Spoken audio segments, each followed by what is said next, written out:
Starting a lot earlier than I thought. Oh, Alliance Alive music. Haven't heard that in a bit. It's been shmup music this whole time.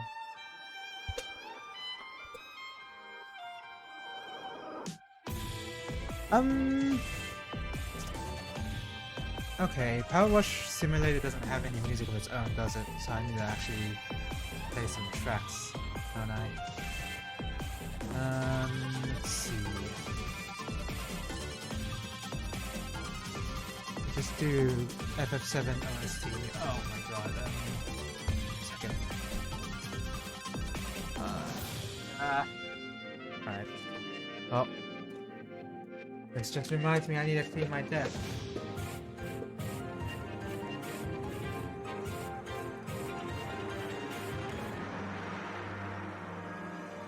Boy, is it messy.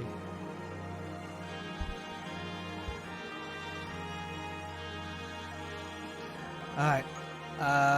Let's go. Let's just start cleaning. Oh wait, no, I have to get the music ready.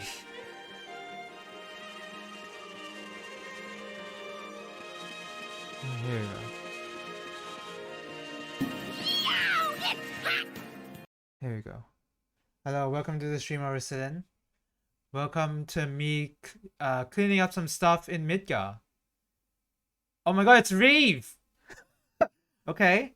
I wasn't expecting them to use like characters from the game. I'm guessing these are characters from the remake more than the original.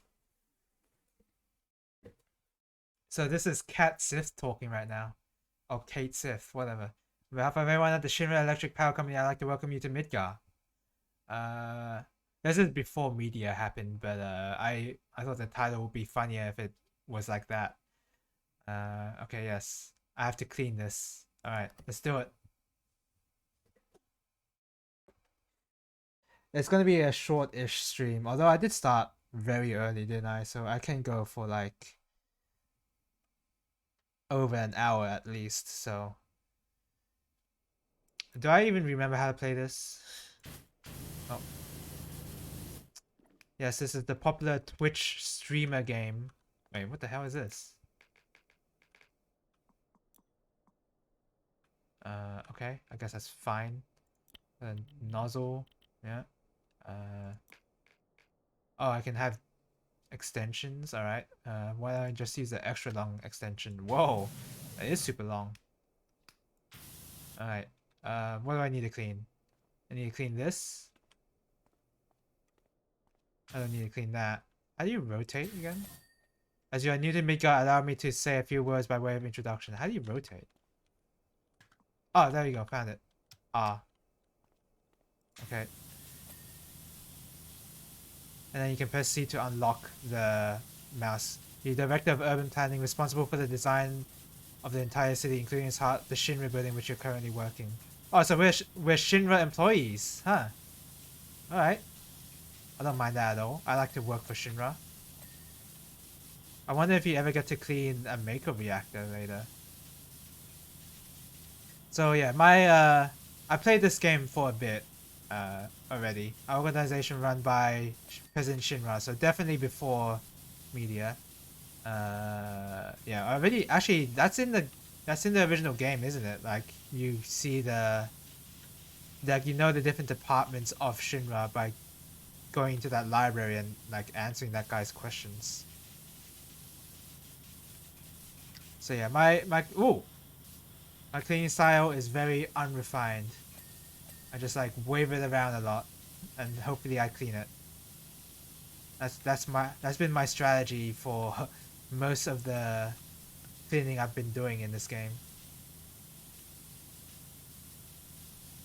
Oh yeah, you press tab to like see the dirt, which I almost prefer they didn't have that kind of feature.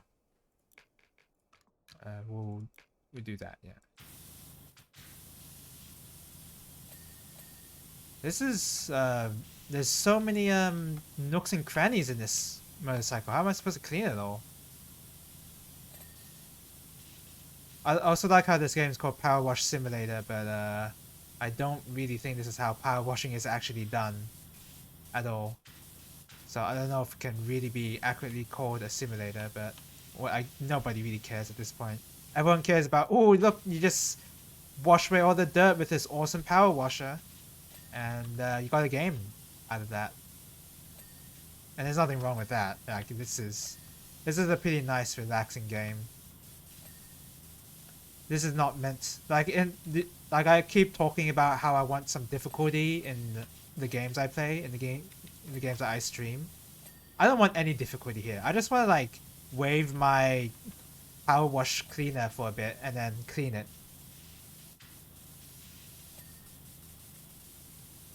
I don't want any difficulty. I want this game to be so easy. I don't even have to like think about it. Just goes to show that difficulty entirely depends on whether difficulty is suited for the game. It depends on the game itself. The whole joke of this Slash Simulator is that it's not accurate. I guess you're right. I've not really been I have not kept up to date with anything like simulator related. Oh, I just know like, oh, Goat Simulator exists, and I know that's supposed to be a joke, I guess. But like anything other than that, I'm like, I don't know. Haven't looked anything up. Have I cleaned the spike completely? I'm gonna assume I did. Alright, let's move on. Whose car is this? I don't know. Guess we're cleaning it still. And yes, this is the cleaning meta. Just wave your power wash cleaner for a bit. I expect either Heidegger of Public Security or Professor Hojo to call upon your services at some point. So, oh, we gotta do some jobs for Hojo? Alright, perfect. Yeah, I already know what they do. Wait, this is not coming off. Oh, I have to get so much closer. So, okay, I have to change the nozzle. Oh, look at that, much better. I recommend not making any ripples, let alone waves, and working for them. What does that even mean? If you want me to not do that, then you could be a lot clearer about what you mean. Waves, ripples.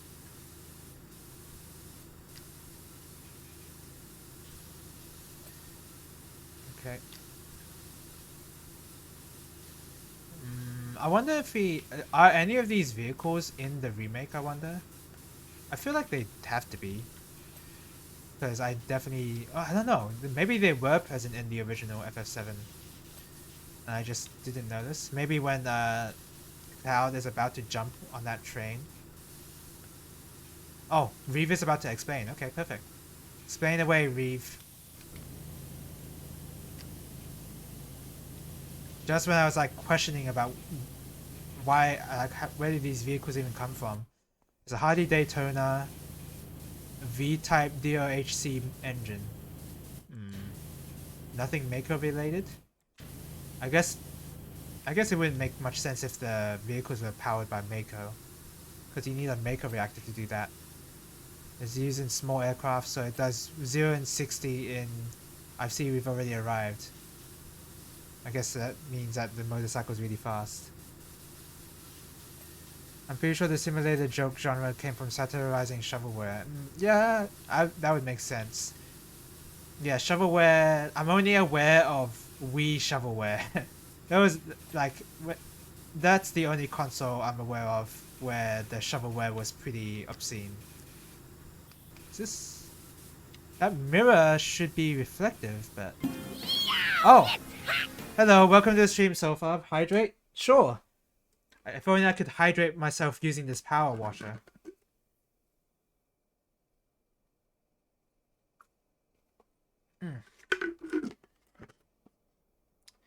Welcome to the stream. We're just out here cleaning some vehicles. I finished FF7 recently, so I thought it would be funny to like play this for like one stream. I'm not gonna play this. I'm not gonna play all of this on stream ever. One stream is enough. Oh god. Come on. But I thought it'd be fun to just like do just a random cleaning stream. Shinra Hauler is a classic all-purpose vehicle. Always has an important part in city life. clunky and unstable with its unusual three-wheel design. Oh yeah, it does have 3 wheels. Appearance belies its true power. Huh.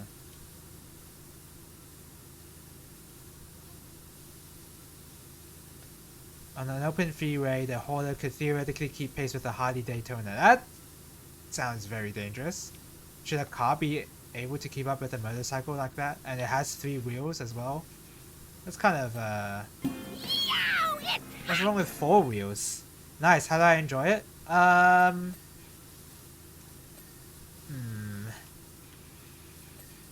Okay. Okay. I'm trying to like figure out how to summarize what I want, how I feel about it.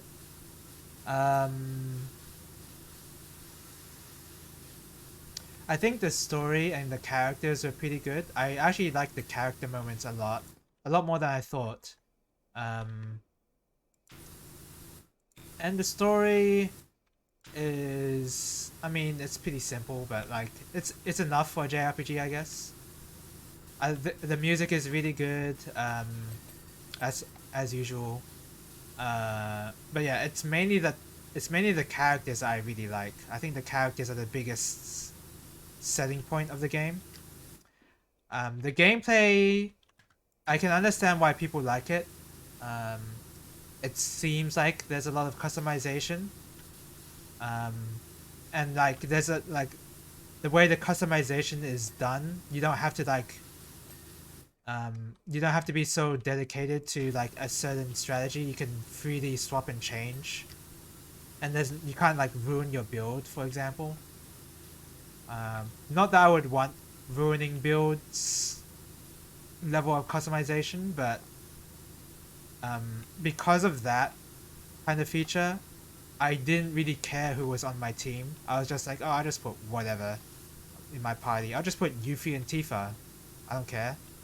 And most of the time it really didn't. So I kind of had a problem with the gameplay at that point.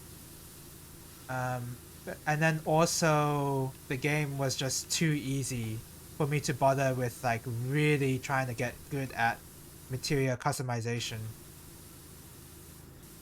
Um, until the optional bosses, but the optional bosses have a separate problem. Um,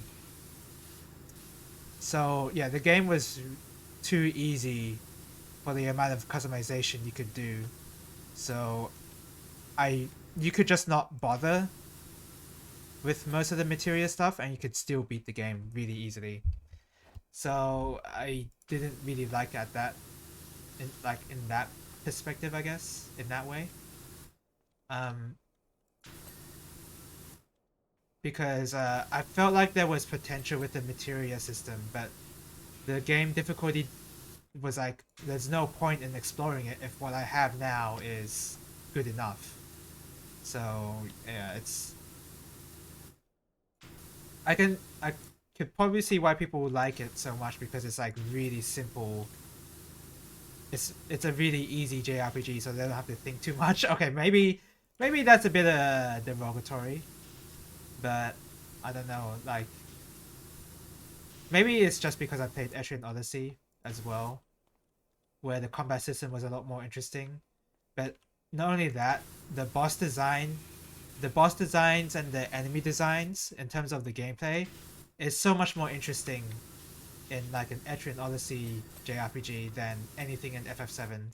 I will struggle to recall anything a boss does in FF7. It's that bad. Even the optional bosses. I only remember one of the optional bosses because I thought it was actually a very interesting moveset he had. But the problem was he was also too easy. And then one of the other optional bosses, I'll just say it's Ruby Weapon. One of the other optional bosses is has a certain gimmick to it that you you have to you have to abuse how the game works and not abuse the mechanics. Um, so that sounds a bit weird, doesn't it? So in the Ruby weapon fight, one of the first things that the boss does is use an attack called Antlion Pit or Whirl Sand, whatever it's called. And what that does is that it ejects one of your party members. Basically, they're not in the fight anymore, and there's no protection against it, except for one, which I'll get into. There's no protection against it. And he does it twice, and he won't do it on your last party member. So the only way to combat against it is not to use the materia system in any way or equip anything at all. Instead, you have to realize, oh, the boss will not use that move on knocked out opponents or on your last party member. So if you enter the fight with 2 knocked out party members and with 1 alive, he will not use that move. For quite a while, until like the 30th turn or whatever. I don't remember what numbered turn, but yeah, that's something you have to do in order to dodge that attack. Something that I don't really think is supposed to be a part of the game mechanics. Like I was not able to figure out that you were supposed to enter the fight with 2 knocked out party members already. I had to look it up because I didn't understand, because I was trying all the in-game mechanic stuff. I was trying the materia, I was looking for accessories or equipment. I was looking maybe for limit breaks, seeing if do I need to enter the fight with a limit break that protects me from eject or exit. But it turns out no, you just need to game the system and not the mechanics, and just realize, oh, he doesn't use it on knocked out party members. Which I thought was a really annoying gimmick, because there wasn't really, because not only was it a gimmick, the problem is the boss fight is so damn easy after that. Because the gimmick is the only thing the boss had that was like anything remotely challenging. And once you figured out one trick, it was so disappointingly easy that yeah, I really do not like the optional fights. I thought I would enjoy the game more if the game were more difficult. And they took it all in the wrong way. So unfortunately, because of that, I do have a negative impression of the gameplay of FF7. Because it had pretty good potential, but it was wasted. It was wasted on making the characters and story better. So, and the music as well. So maybe that's for the best. A cab panel? Where the hell is that? Cab panel. Oh, here? Where haven't I? Oh, I didn't watch this stuff here. There we go. Door handle. So if you play FF7 for the gameplay, you would be disappointed. Like I did, in a weird way. So yeah, I was mildly disappointed, but I still enjoyed my time with the game a lot. So I guess that doesn't really matter. Look at me clean that motorcycle and hauler. A hauler with 3 wheels. What's wrong with 4? The dedication to your craft is everything we've heard it was. Heidegger. I'll read this very quickly. Yeah, they're giving me more jobs. Great. Oh, I have to clean a scorpion? Nice. Shameless skills I have wasted on cleaning up literal filth inside of enemies of the state, but no matter. Alright, dude.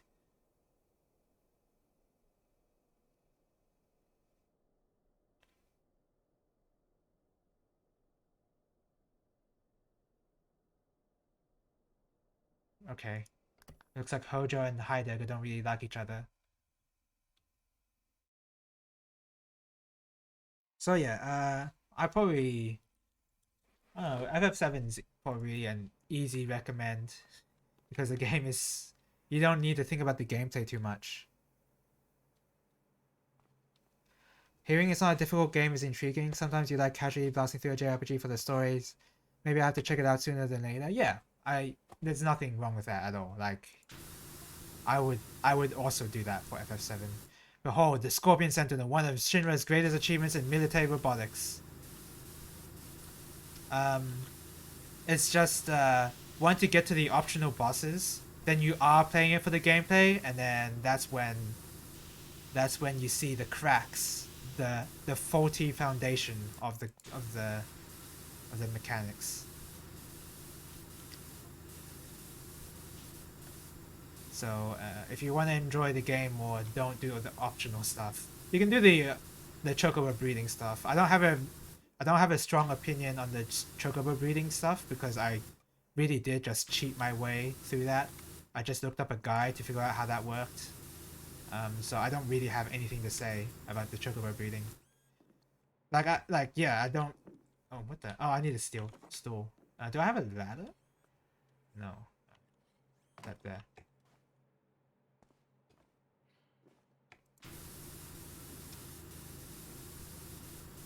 Okay.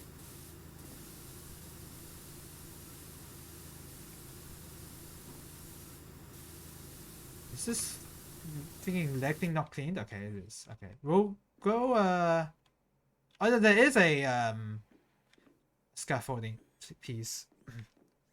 You don't normally go out of my way to beat optional bosses. Yeah, that's fair too. So that's fine then. I tend to because I do like to. I like gameplay in my games generally, and when a game is lacking in like, it, when a game is lacking in a mechanic that I need to engage with, or like, it it really depends on the game too because since for some games I don't want it to be any more complicated, like say a Chrono Trigger for example, that has very simple mechanics for a JRPG, but it works really well with the game. I'll put that. Is this thing not clean? It works really well for Chrono Trigger, but a game that's FF7 seemed like it had a lot of customization, but when I'm not challenged to engage with that customization, that's when I have a problem. It seemed like it had a lot of gameplay to it, a lot of mechanics to learn that I thought like would be more involved, but it wasn't.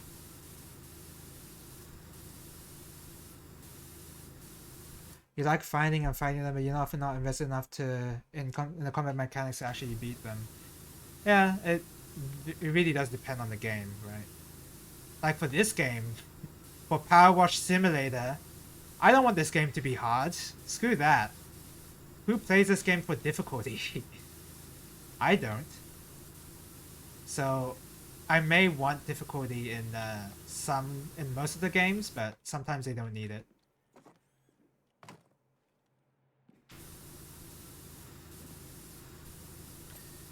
There you go. Yeah, so I cleaned these leg gripper things.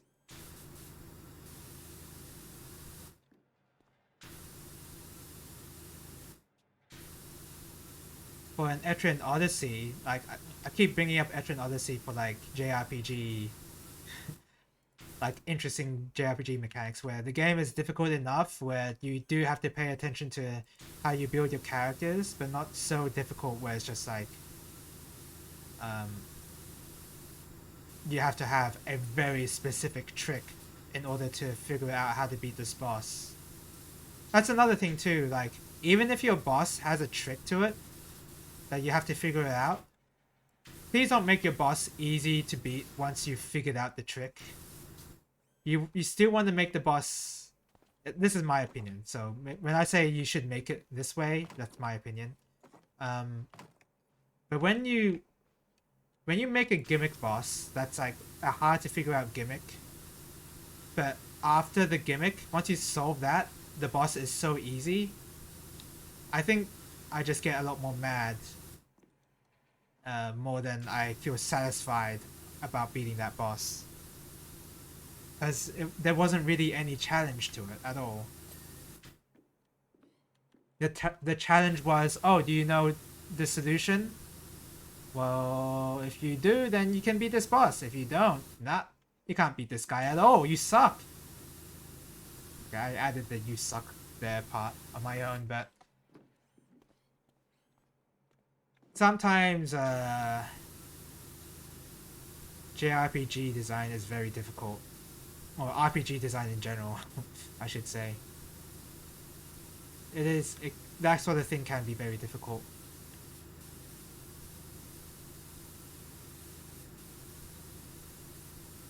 But I'm just like I'm just a little miffed that I spent so much time grinding in FF7, or for it to lead to, oh, just do the gimmick. I'm just a bit disappointed. I don't think any of the other Final Fantasy games will get better than that, unfortunately. On the PS1, I don't think it. Like FF10 has really interesting boss designs. And when I talk about design, I'm talking about the gameplay of the boss, not how it looks.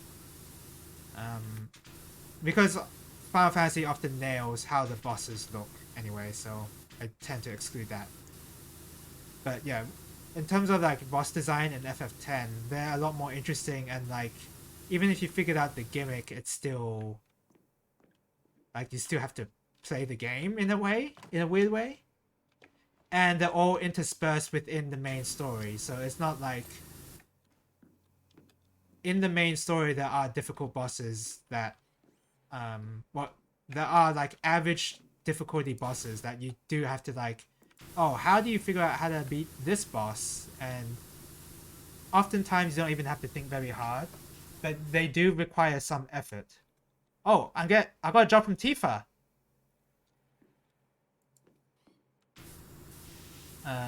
That's all I really want, really. I just want some. I want a boss or an enemy that gives me, that forces me to put in some effort into the game. So I got a message from Tifa, but Heidegger just interrupted Tifa's text, so that's annoying.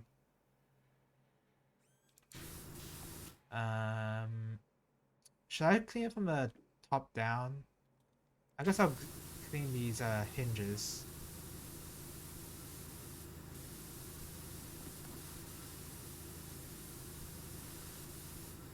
Okay.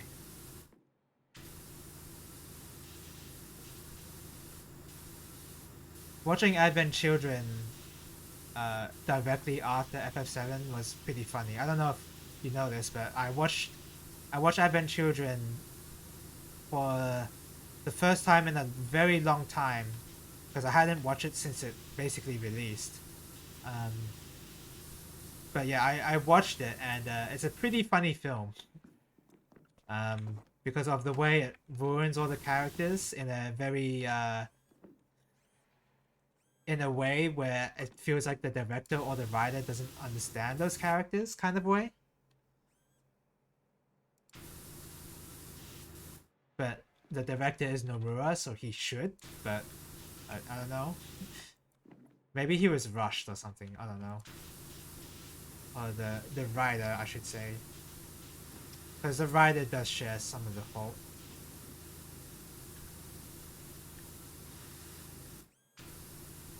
I should have watched it in English, yeah. I really wanted to hear Sephiroth say that. How am I gonna... I don't know how to start cleaning this. Okay, I'll just go wild. Do I have Oh, let's just do that. No, not that one. Get the extra long extension just for this. So, yeah, I mean, the film ruins most of the characters. The story doesn't really make a lot of sense. I'm still trying to, I'm still struggling to this day, figuring out how stuff in the story even worked. So that's a bad sign, and I don't feel any interest in trying to learn that. So I don't know. In terms of the narrative of Advent Children, it's pretty bad. But the fights and music were really cool, which I assume is an opinion that most people parrot. With good reason, because the fights and music were pretty cool. But to me, it's just funny as somebody who's not that invested with the characters. Like, I like the characters a lot, but like, I'm not like super invested in them. But I just think it's really funny from the perspective of like, if you were a fan of FF7 and you were waiting for this film to come out since FF7 came out or whatever, and you were super excited for this film, I just think it's funny imagining all the disappointed fans just watching this film and then just figuring out why did they do this to their favorite character. Then again, some people did like the film anyway, so maybe they didn't think that at all.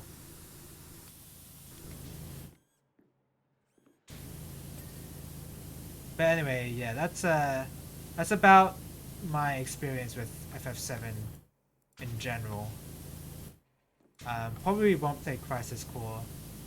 I did say I won't play Remake, but I do just have like a PS4 copy of Remake in my PS4 right now, because it is a hand-me-down. Well, it's not a hand-me-down, but I did borrow it from my brothers. So I could just play Remake if I wanted to, but at the moment I don't really feel like it. If you ever wanted to spend 30 hours on disc 1, apparently it's not even disc 1, because disc 1 is when you reach the North Crater, I think. So when you said like leaving Midgar is not even disc 1, it's like about a third or halfway into disc 1, which is pretty funny. So not even disc 1.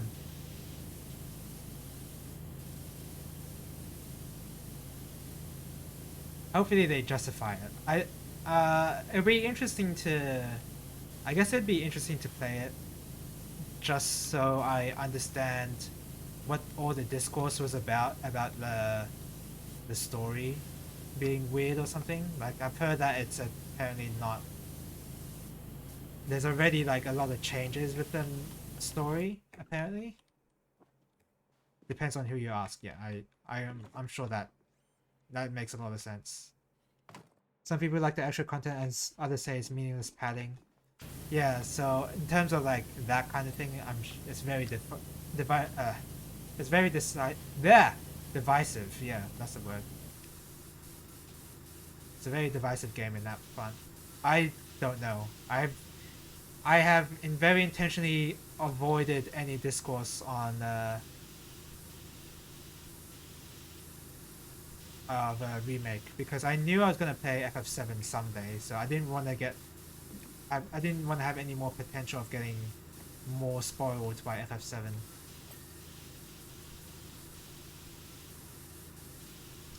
The story alone disqualifies it from being a remake. I guess so. Yeah, if the story is like that different, I'm sure there's similarities though.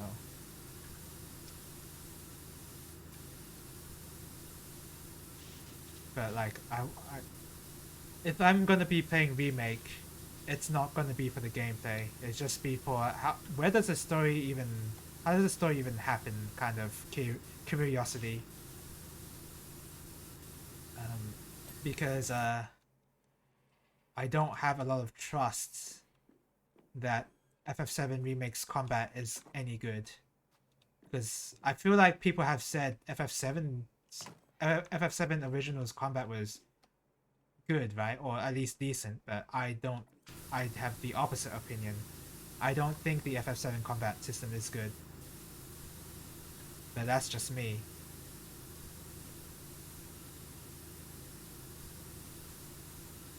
So I don't know. I don't think I'll play it. Not like I'm not gonna play it anytime soon, I guess. Not until I play the game that I wanna play.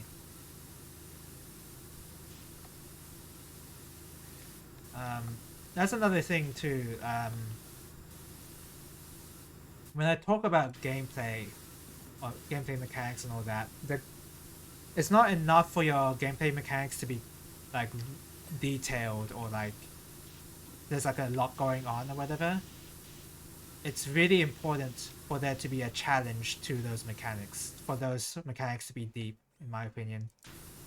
For instance, in Devil May Cry 2, you can do a lot of moves, right? You can do a lot of sword moves, and there's like different swords. I don't know what people are talking about with the element. People have brought that up, but I didn't really notice that at all when I played. You could do all those cool sword moves, or you can just shoot them in the face. And if shooting them in the face is safer and easier and quicker to do to fight the bosses and enemies, then it doesn't matter how good your mechanics were for DMC2. There might have been a really cool element system, but who cares?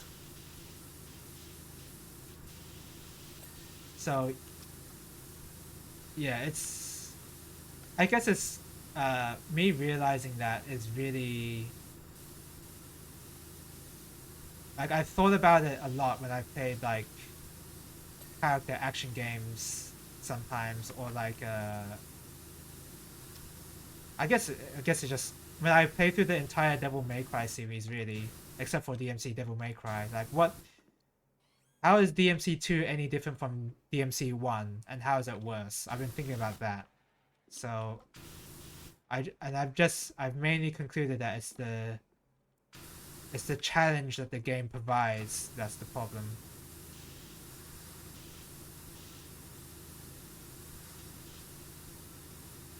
To be fair, Devil May Cry and Devil May Cry games are supposed to be, they're not supposed to be like hard, like really difficult games, but even on the normal difficulty, they're meant to provide some level of challenge, so that each fight is a lot more impactful and like fights are much more memorable as well. I can't remember any fight in DMC2. Oh no, that's a lie actually. I remember the helicopter fight because I just remember how stupid that was. Designing an enemy where all you can do is shoot at it.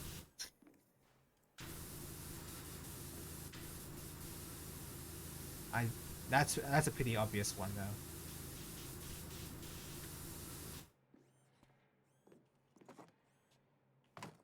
But when I say like difficulty is like important to a game, sometimes a game can be too difficult. Maybe you take the Stranger of Sword City route. Sorry to bring that game back up again, but if you try to make a game of that kind of style difficult, you're just gonna aggravate a lot of people. Well, I assume it aggravates a lot of people. It aggravated me. So designing difficulty is, I'm aware it's like very difficult to do, and I don't think anyone has like a super solid solution to it. And a very common solution is to have like a difficulty option, which I'm probably, what the, wait, is this higher? Oh, I'm prone. people have used difficulty options, and shmups have done that as well, and that's fine. That's probably the best way you can make a game accessible. Just allowing the player to have the option to make it easier.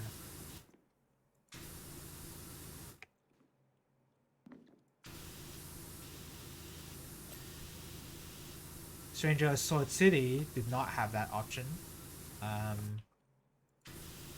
And so didn't FF7, because it didn't need that option because it was already easy to begin with. If you have your game without a difficulty slider, that would be really difficult to try and make a game fun out of that. Just having one difficulty, even though I personally prefer games like that, but I know I'm just a weirdo when it comes to that kind of thing. So I know that my opinion isn't really the correct one, if that means anything.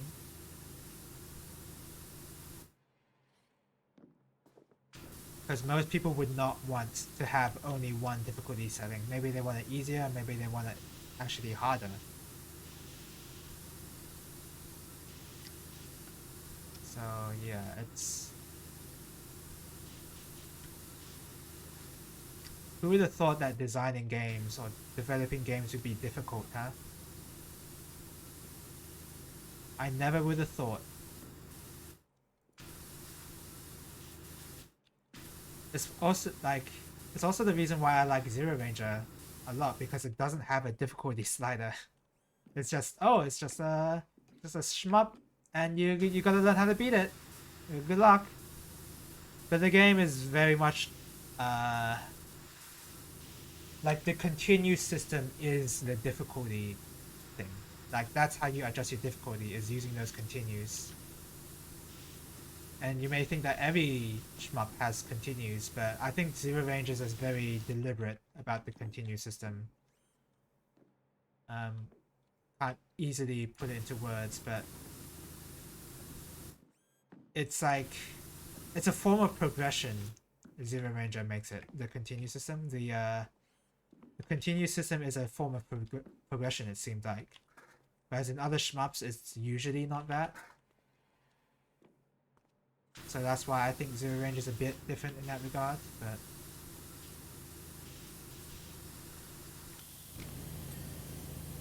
yeah, it's I still don't really consider that like changing a difficulty rating, like, oh, have less bullets or whatever.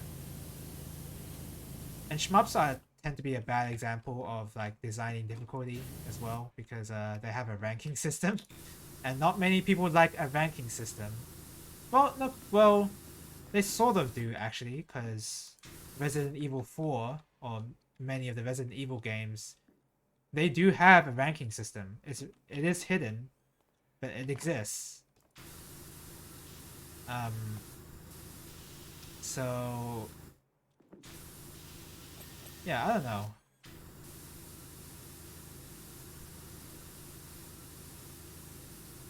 It's a very nuanced... Difficulty is way too nuanced to simplify in a Twitter message. Is all I'm gonna say, really. There's too many things going on when you're talking about difficulty in a game. That you need to have like a debate or a discussion about it, and not just say something random. Depends on the time implemented against. If it ramps up too much and people say it's the game punishing you for playing well, I think people would have given that comparison to God Hand as well. God Hand has a very deliberate ranking system. Like, it's obviously... The game tells you about it and shows you. Yeah, and some people would want to keep like a constant difficulty as well. So ranking system is... it's not always that well liked. Sometimes I even have the opinion of, this game has a ranking system. Okay, well, oh well. Like, I sometimes have that kind of feeling. but it's never really like, oh, I hate this game now because it has a ranking system. It's just I I I just yeah. I guess I just have a acceptance of the genre of shmups, just having a ranking system. Like, okay, how like okay, this shmup has a ranking system, cool, like that kind of thing. I don't really care, I guess. It's my stool.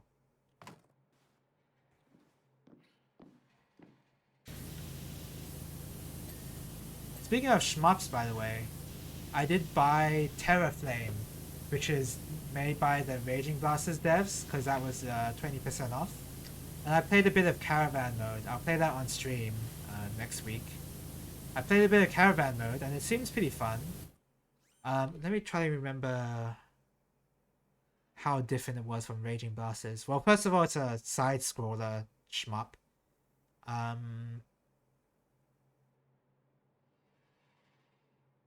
I'm trying to think about what mechanics are different. Okay.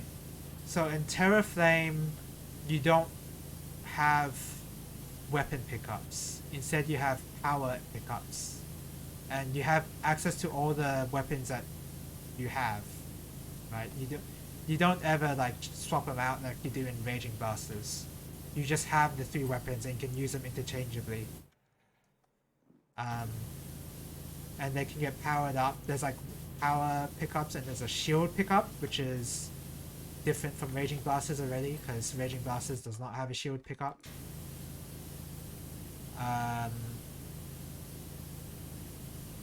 And there's like a mechanic where if you stop shooting, then you actually charge up some bar, and you can spend that bar making your shots stronger. It's basically like okay, I'm gonna make a weird comparison here. It's basically like Secret of Mana, where you're encouraged to not spam the button, and instead you have to wait for that bar to refill in order to do the most damage. It's that kind of mechanic. That was a weird example, but that's the only one my brain can think of at the moment. Seems like it's a fun shmup as well. I've only played Caravan mode, so I don't know what the stages are like or the music even. Guess I'll find that out next week.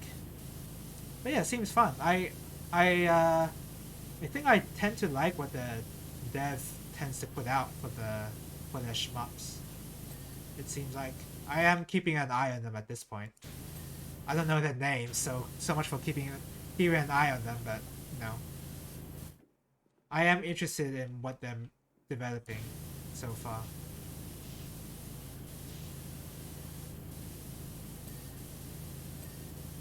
And there you go. Oh, this is a long clean, huh? I want to clean Cloud's bike, but apparently I cannot.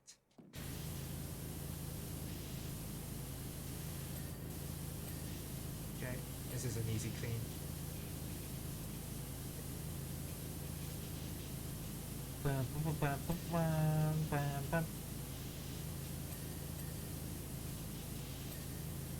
But yeah, I think that's all I really have to say on the difficulty subject. I just have a layman's view when it comes to that sort of thing for games, really. Since I'm not a game dev or haven't really focused on game criticism really until I started streaming, but only as like a hobbyist kind of interest. I don't really know that much, so I don't know.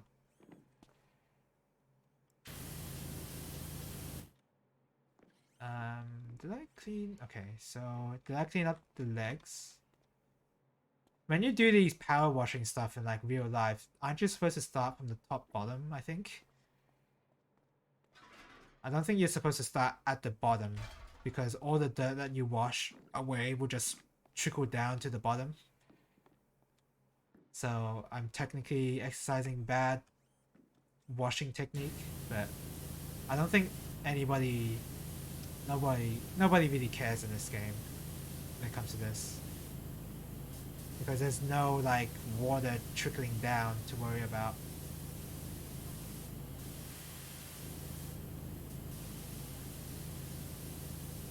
gang activity in the Sector 5 Undercity.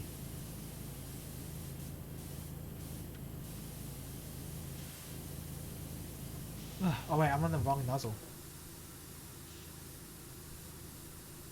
A waste of company resources.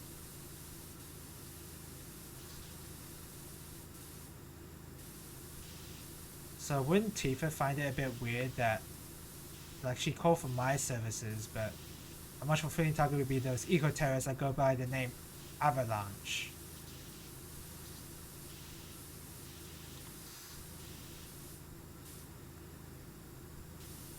Okay. I want to poke the bear, they better be ready to deal with the claws. This is Gyahaha. Although it'd be weird if Heidegger typed in Gyahaha as like a text message. Does he even laugh at all in the remake? I don't, maybe he doesn't. Maybe he's a totally different character in the remake.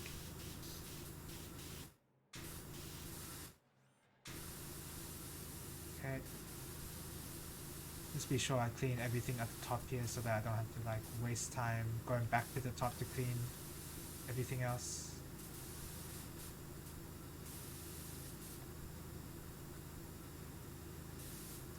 Okay.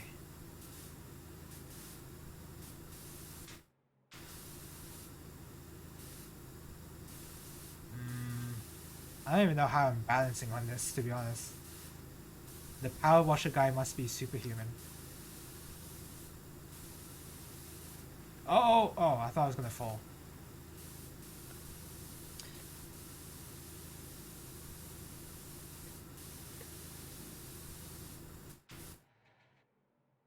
But honestly, I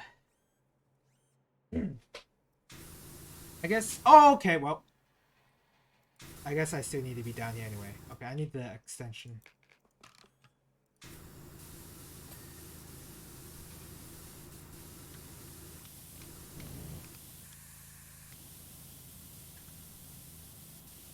Okay. Maybe you just stick with this, actually. Alright. Oh, what the hell? How did I get launched? Okay. I'm really confused what's going on.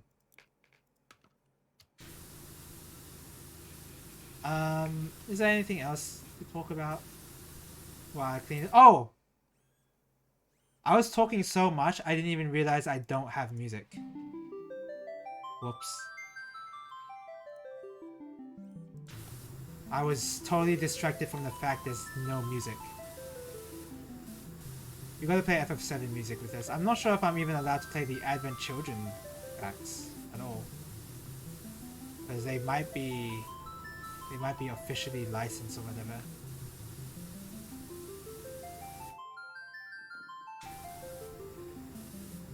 Okay.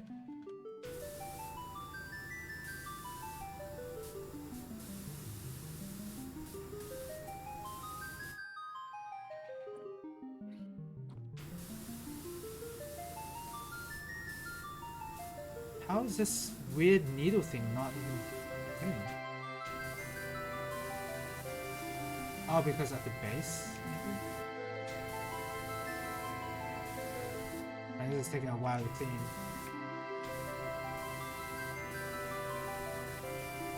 Oh, there's the dirt. There we go.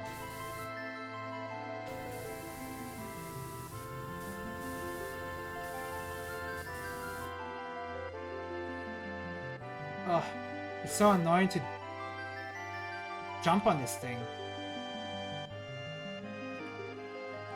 There you go.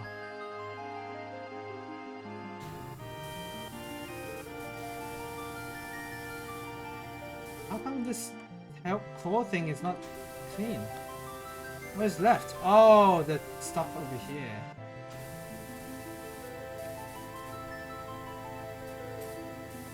Okay.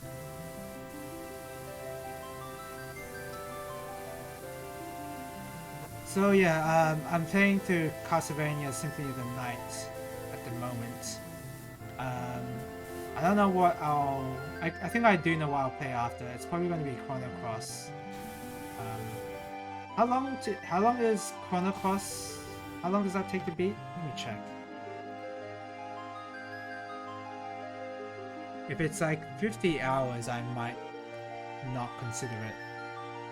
Oops.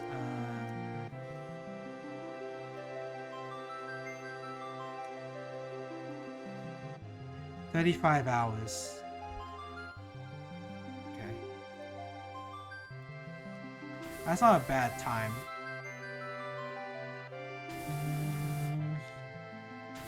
And I do fully intend on playing the Radical Dreamers edition.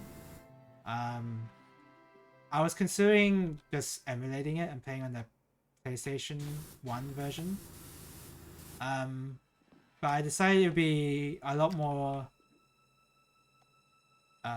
informative, I guess, to people if I play the Radical Dreamers edition to see if the remaster is even that good.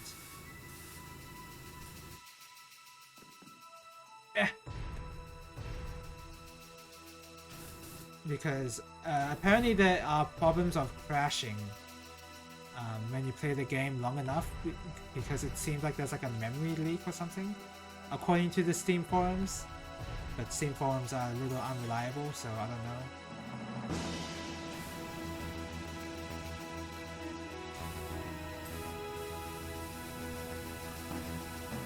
The original art is better than the redone art. Well, we're about to see, I guess. Well, when I get to it. I don't think Symphony of the Night is going to be that short.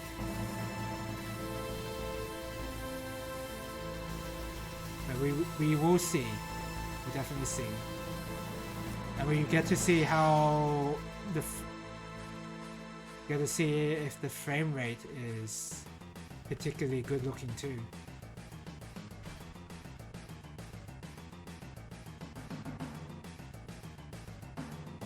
It'd be nice to go back to like 60 FPS battles after FF7, through no fault of FF7, mind you.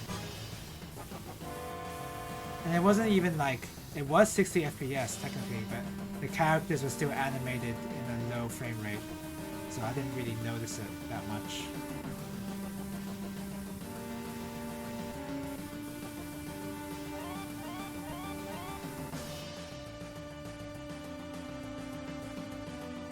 Oh, you can't jump and then move the thing, unfortunately. Where'd it go? Oh. We do... here. You kind of like the low frame rate animations? Yeah, I think there's like a certain appeal to low frame rate stuff. I don't have any opinion either way. I'm just curious as to what the remaster even does.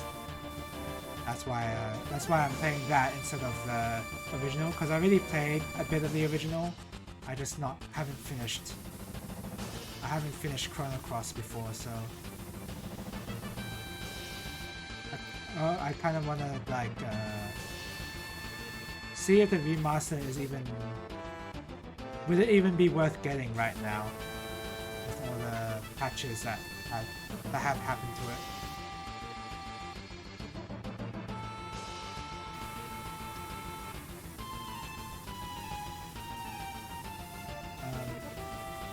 So yeah, that'll be interesting. I'll be reading Radical Dreamers on my own. I'm already like, I haven't read too much of it. I've only read like 2 paragraphs of it, and it already seems, the prose already seems interesting. Like it was competently translated, it seems like. So that's good news. And I even looked up like there was an interview between a journalist, I don't know his name, and the fan translator of the Radical Dreamers translation, of the fan translation, and he said that the translator said that he thought the translation was very good, the Radical Dreamers edition one. So and I can sort of believe him after reading the 2 paragraphs. It actually reads like, I don't know if it's like an amazing story yet, or if it's that brilliantly written, but I think so far the prose is not really what I expected out of a translation like that. Because normally I would expect like Yumineko levels of prose, which is not that much and also kind of weird. But out of the 2 paragraphs, it was very normal. Like it was like I was reading a fantasy novel, kinda. Like something I would find in my high school library. So that's good. I don't know what Yumineko is trying to be. Like, if I try to make a comparison, I don't know what kind of novel Yumineko is trying to be. The writing style is very different from what I'm used to. And I think that's just because of how it was I just think that's how it's just meant to be. I don't think the localization did anything wrong or bad. It's just a very weird story. Oh my god. Okay.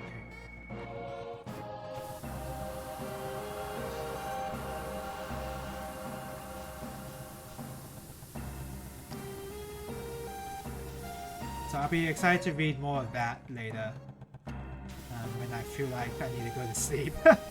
If only it was available on audiobook, but the problem with that is that Radical Dreamers does feature options, I think.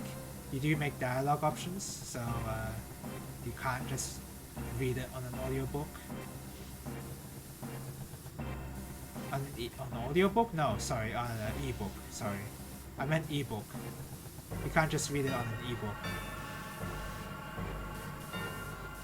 If you have the Switch though, if you own the copy on the Switch, you could actually make the Switch into an ebook. But I don't have my Switch at the moment. And I didn't buy it on Switch.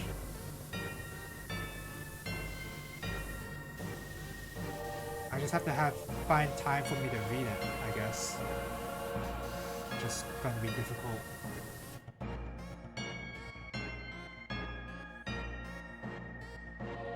Oh! Okay, well, we're fine. Just need to clean this. I imagine Reeve fed you some feel-good tripe about his plans for the future, didn't he?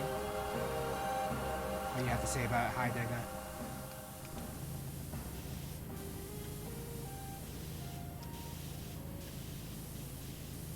He sees a world through rose-colored glasses always and realizes the lens are colored with the blood of our adversaries. After our company began as a weapons manufacturer for a reason. Are you in a war right now, Heidegger? I'm not sure that's like a... I'm not sure how that matters. Ah, excuse me.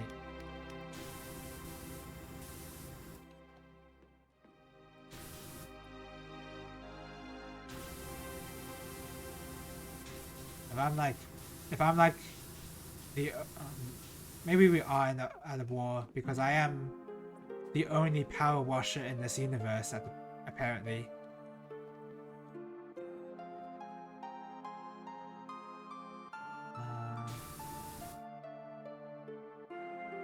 I don't know if I clean this tail properly. It says 81% clean, so that's good, right?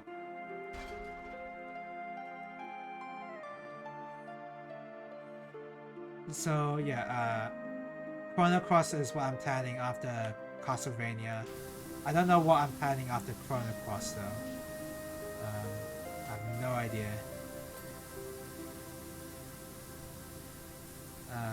Triangle strategy maybe? I don't know. I'm not sure if I'm ready to play another RPG directly after Chrono Cross. I put Symphony of the Night in between Final Fantasy VII and Chrono Cross for a reason. So I'm not sure if I really want to jump into another RPG like that. So I might have to like I don't know what I'm gonna do.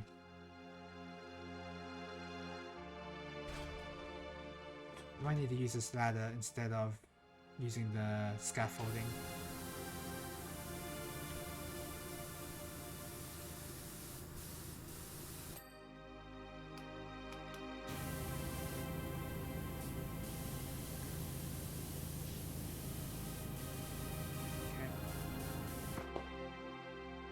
I guess I'll think of something, I guess. Of course I will. By the time... I feel like I will have a lot of time to decide once I do finish Chrono Cross, so... That's good.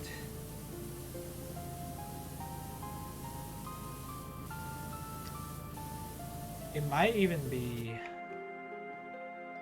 you know what? I don't even know. I won't say anything. I don't even know.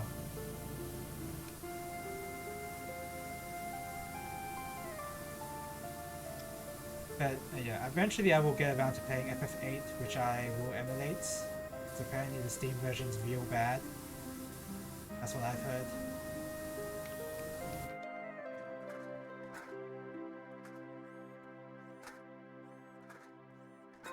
And the ladder spots in this particular area suck.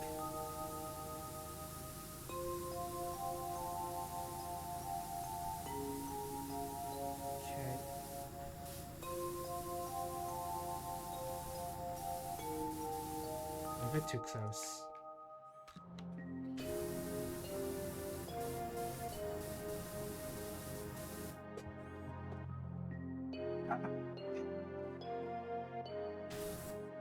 Maybe I would play even more Castlevania games.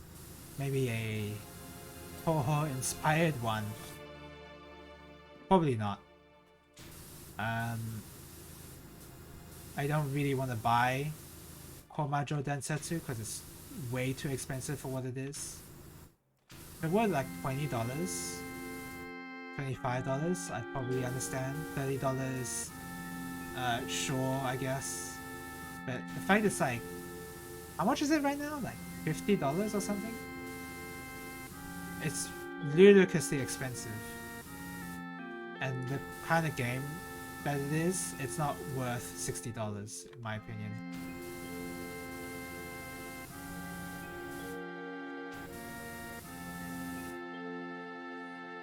You can still recommend Giga Rekka, so it's not really an exploration platformer. It doesn't have to be an exploration platformer. It can be anything. It just can't be an RPG after Chrono Cross. That's really the only rule. It can be anything really.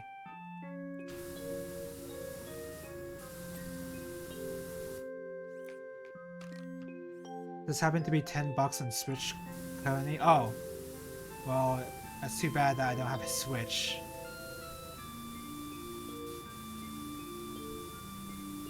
Oh yeah. Speaking of consoles, I do plan on getting an HDMI splitter eventually to strip HDCP off the PS3. And I do want to stream a few games on that. Very specifically, Eternal Sonata. Because I really want to play that at some point. I've been meaning to finish that game in a while. I just remember the mechanics. One of the main mechanics of the game is very interesting. In that the game takes away or makes your combat mechanics harder as you progress through the game. I just remember that, and I thought that was very interesting. So I want to play that at some point. Probably like way into the future, considering how slow I'm going through most of these games, these type of RPG games, role-playing games.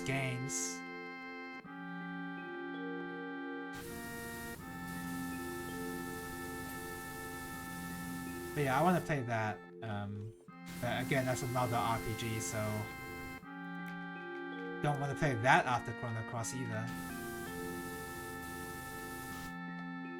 Exploration platformers tend to be like a really good in between as well. Between my RPG streams is because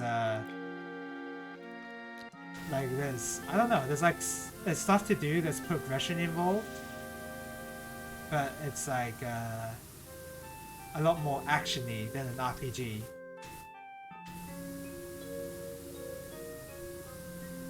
So I guess it just really comes down to, does the game have progression, and is it an RPG? In which case, yeah, I will consider it. I would probably not consider. Yeah, I would consider it or not consider it.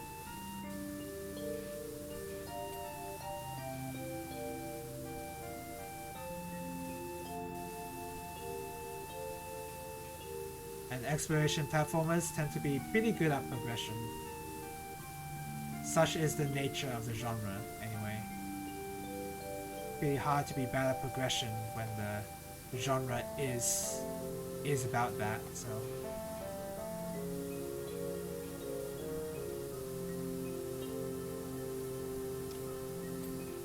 So this guy moves as well.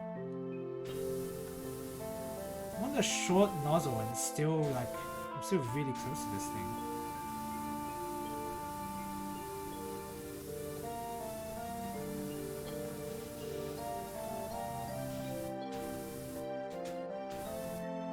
I forget to clean that.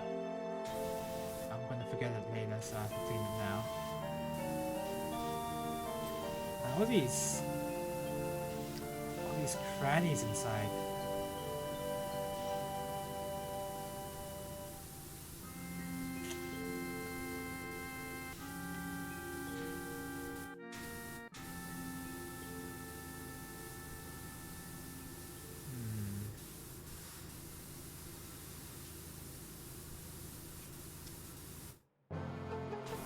I would say for the RPGs I do want to play, Triangle Strategy is unfortunately going to be a bit low on the list because there's like so many other games I want to stream first, like FF8 and then Final Fantasy 9 as well.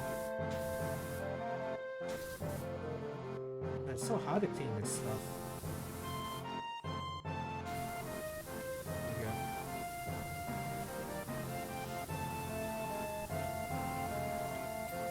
I want to go through the PlayStation 1 Final Fantasies at some point. So those are like my main focus right now. Oh god.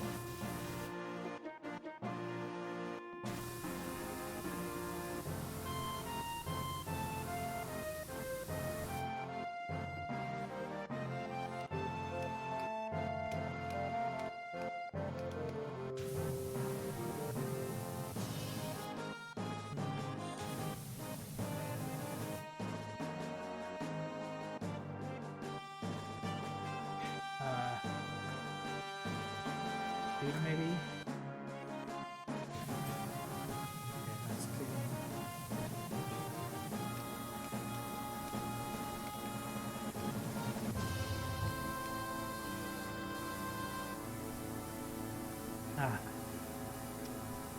So relaxing. Like it could, I was gonna say it could be even this game, because this game does have progression, I guess, but no, this is gonna be a one-off.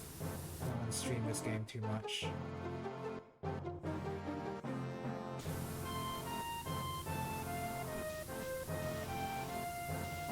It's pretty fun for a one-off type stream, but I'm only playing it now because there's like a Midgar cleaning pack, which I thought was pretty funny. So I capitalized on the fact that I just finished up FF7. So if this game did not have like a Midgar pack that was like pretty funny to play in, I would not have considered streaming this at all.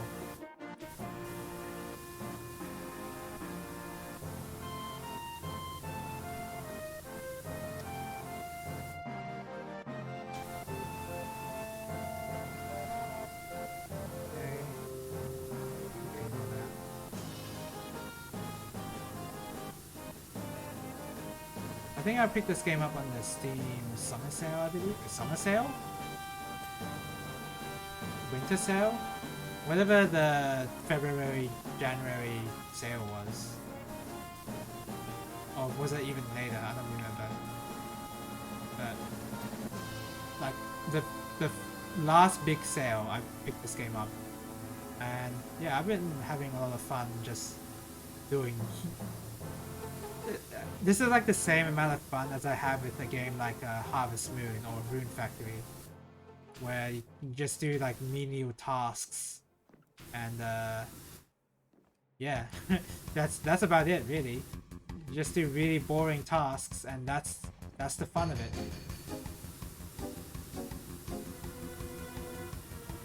How is this not completely clean yet? Oh, the underneath part. Okay. So that should be fine.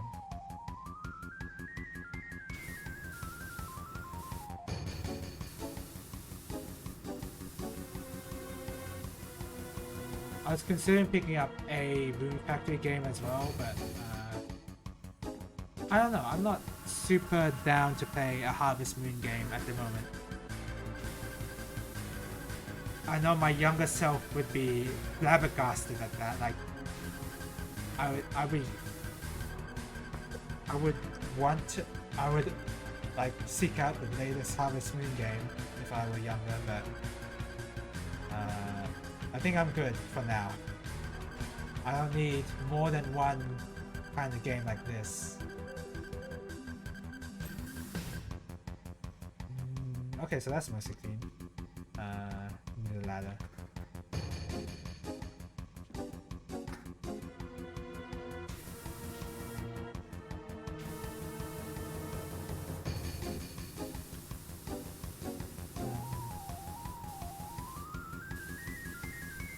If you could have a Sakuna type game, that'd be pretty. I don't know how interesting that would be, because Sakuna wasn't really that great of a game, but I had fun with it. They could just decide to play bad games as well. What kind of bad games are there that I would even know about? Like on the level of Mighty Number 9? What kind of games are there that are like that?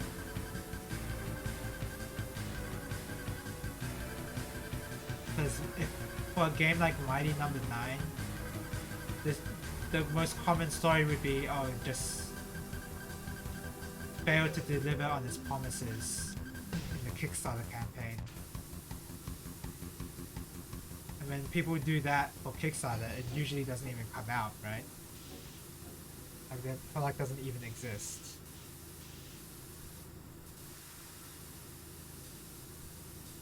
I don't think there's anything on the level of Mighty Number 9 in that regard.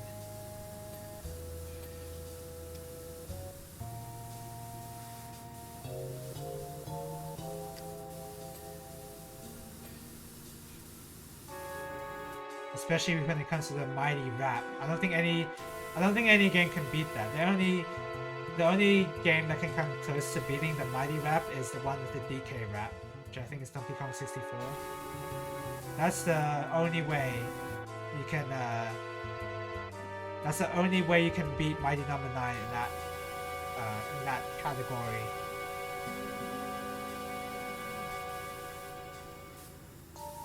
You have to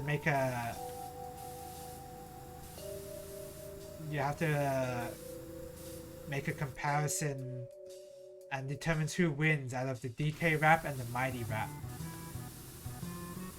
I guess you can't forget the Poke rap as well. That's also another thing.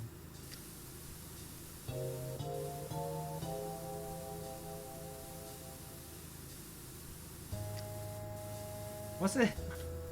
Why did they decide to make a rap song again?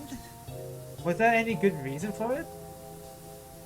Did Keiji Inafune... Does he even like rap? Like, what's the deal with that? Why did he decide that was a good idea?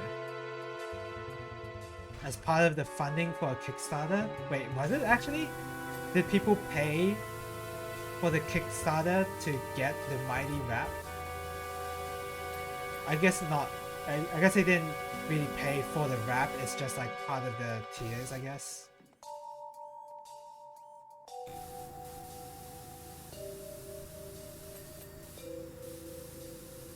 The mighty rap is so bad. Oh, speak for yourself, Orison. I'm sure there's at least one person who liked it.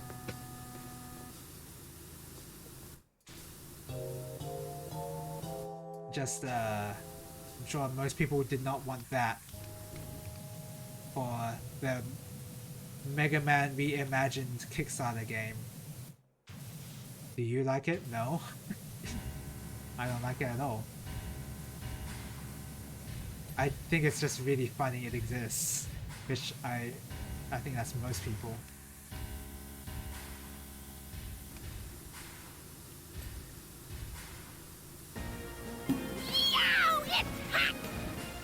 Yeah. It's what? How did I clean that? Crap.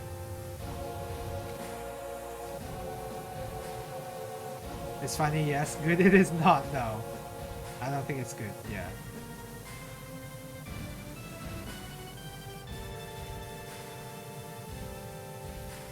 It's such a...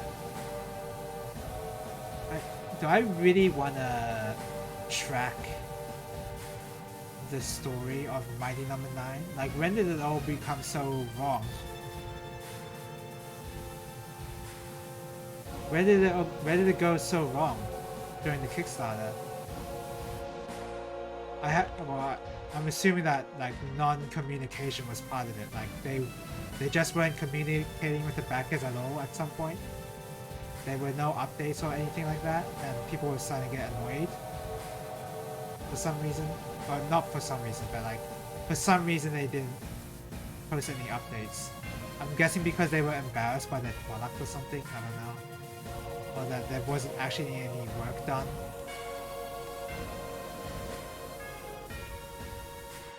Because they outsourced it to Inti Creates for some reason, and then Inti Creates was like, what the hell? We just want to make our own game. Why couldn't you make it yourself? It went wrong as soon as it became a Kickstarter super success. Probably would have been better if there weren't funds to spend frivolously. Isn't... The thing is... Keiji Inafune is a quote-unquote experienced producer. And he doesn't know how to spend his money for games, still. Like, that kind of concept is just amazing to me. How do you not know to spend your money when your job is a producer for most of the projects he did at Capcom?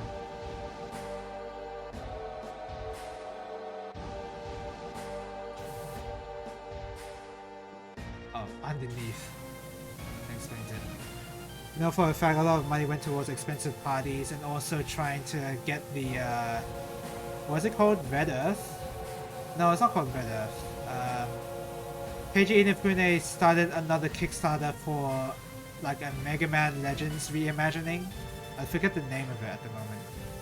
But I remember that he started that Kickstarter before Mighty Number 9 even came out. Which I thought was really scummy.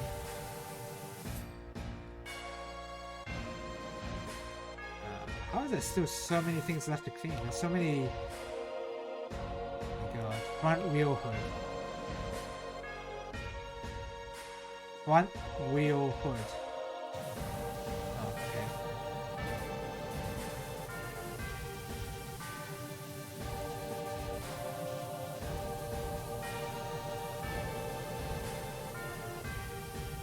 Need the ladder.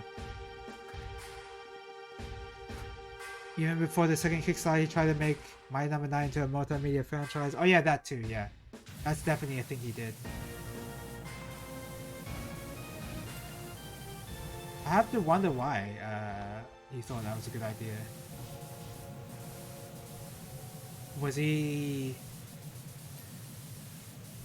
illusioned against Capcom in some way? Disillusioned, I mean, that's the word, sorry. Disillusioned with Capcom in some way, that he decided, oh, I'm gonna make my own Mega Man. That's even better than the original Mega Man, and this time it'll be all my idea. Is that the kind of person Keiji Inafune is? Speaking of, apparently on Amazon the 3DS version still listed as available for pre-order. Oh yeah, I've seen that tweet. Yeah, that's pretty funny. It's really funny that it's still for pre-order. Why is it still for pre-order? Why did it say it will release at 2024 even? Isn't that, but like even if that's the case, isn't that game already out on 3DS? Like you can just buy it at the digital store? Or maybe it wasn't even available to begin with. What's up with that?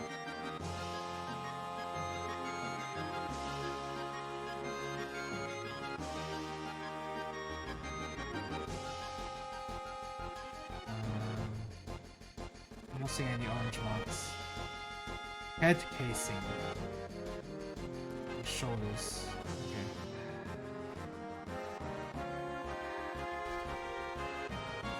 I thought it got canned. Oh, it did get canned? Okay. I don't know. I actually don't know.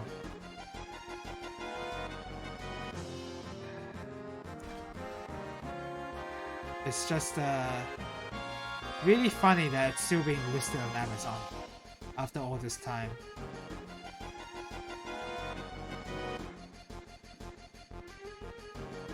Huh.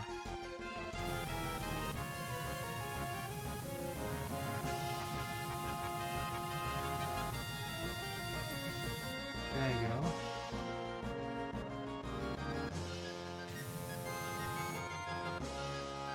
So something on the head casing still has some dirt on it. Probably the worst part about this game is like trying to find the speck of dirt that you missed. Oh, there you go. Oh, okay, I just cleaned it. Whatever. How much time do I have left? Nearly, I've got 30 minutes left. Shoulder.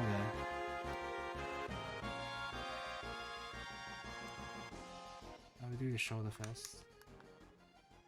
Oh, the other shoulder.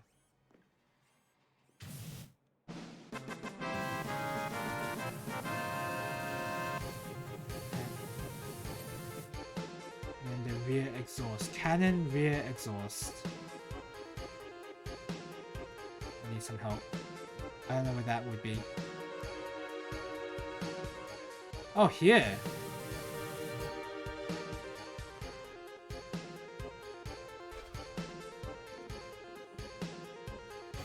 But yeah, Mighty Number 9 is just really funny. I wonder if he didn't get fired from Capcom, but he was persuaded to leave the company, right? Because that's how it usually goes in Japanese work culture. You're not fired, but you're given a lot of situations in work where they make you wanna leave the company yourself. Oh, you can raise the arm this whole time? Okay. Oh, look at that cleaning job.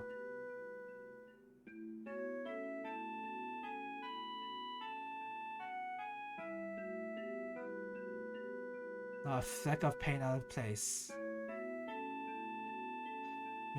Perhaps that smug hack needs to spend more time ensuring his specimen's combat capabilities and less turning them into macabre monstrosities. Either way, I shall relish the look on his face when I break the news. Oh, we have to clean 7th Heaven? The bar was this dirty, Tifa? Having lots of trouble with Cornea and his guns for a while, but last night took a whole nother level. Stormed into 7th Heaven and announced. Oh, good music to play while I'm reading this. I mean, we beat the snot out of every one of those thugs right then and there, but then we have a lot more trouble in our hands and a few small-time gangsters. My friend's daughter Marlene, which I've only learned from Aberrant Children is Marlene and not Marin. Playing the game in the Bayer Cause translation kind of screwed me over when I try to recognize names from the FF7 universe. Has been hanging out here for a lot, so I want the place squeaky clean for her. I do it myself, but it's almost 0 hour. It's almost 0 hour on a job I've got over in Sector 1, so I need the speed of a pro. Where was the bombing again? where we bombed the reactor in the first bombing mission. It was like, was it reactor 1? I don't remember. I'm very bad at remembering names.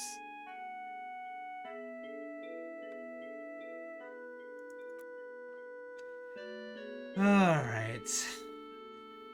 Wait, the way that my power washer looks in this light, it looks like a Mega Buster actually. That's pretty cool. Okay. Oh, come on.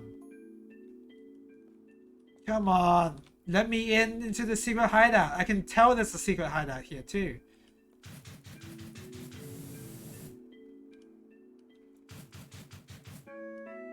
Man, I know it's not the fanciest, but it's like home to us and our regulars, a place for people to get homemade food and skip the daily grind.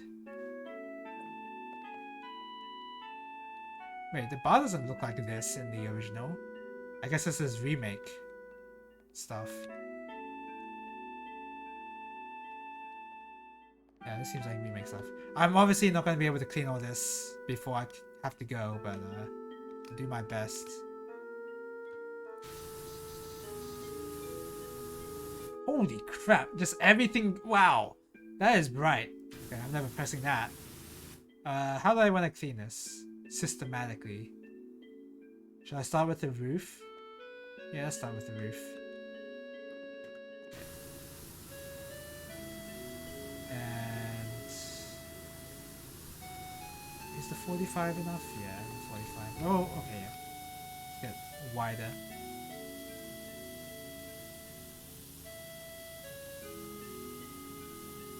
Yeah, we can clean the corners later.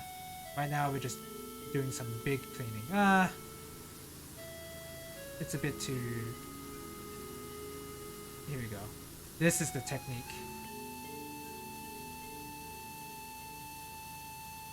Best technique to wash things ever. Just wave it about wildly. But anyway, like, I wonder what KG Inafune is doing now. He has his own company, right? Are they even still making games? Or is KG Inafune just sworn off of making games as a whole now? Is he done taking credit for when he doesn't deserve any? I hope so.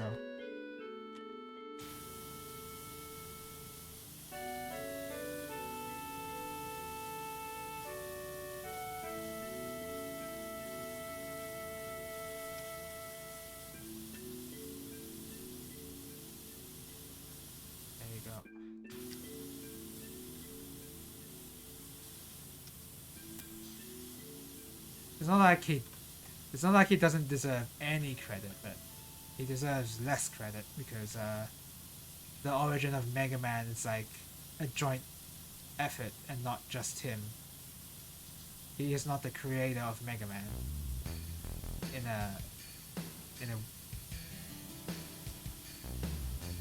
He just isn't. That's all. That's all it really comes down to.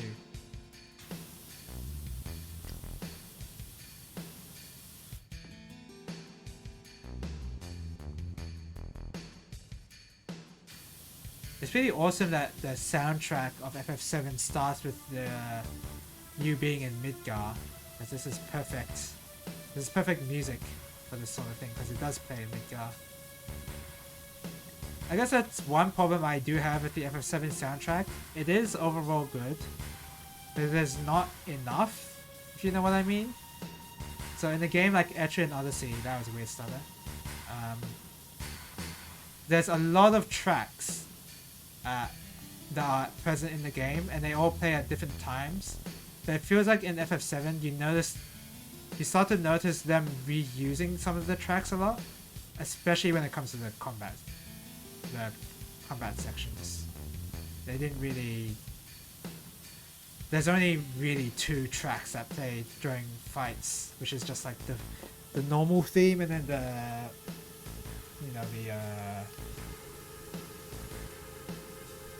the boss theme.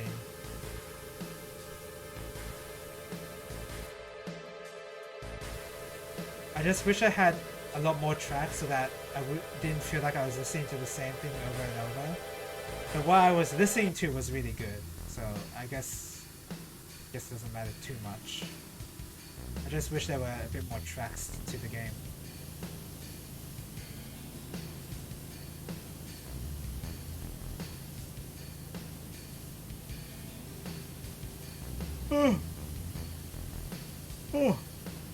It's amazing I could keep up power washing for this long, because even when I play it for myself, I'm like, an hour max is all I was willing to play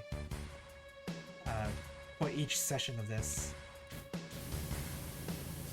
So it's amazing I'm able to continue this far already.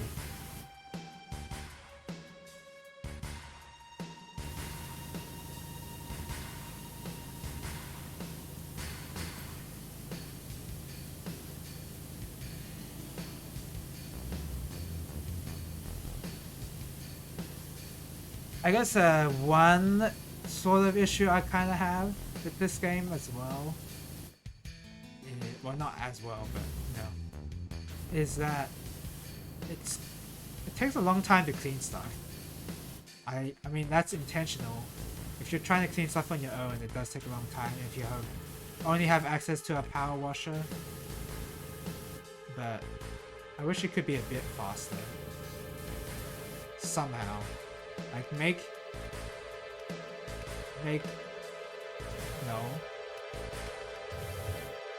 this one even better. But I guess that's not, I guess people don't like that, I guess. I don't know. I'm gonna buy, oh, I can't buy soap. Do I not have any soap?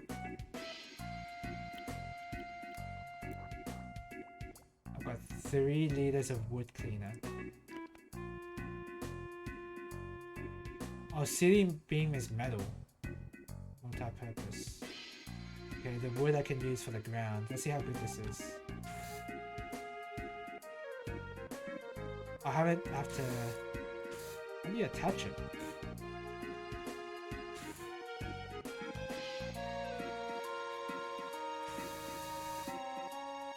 Oh, I was cleaning the door mat. Right.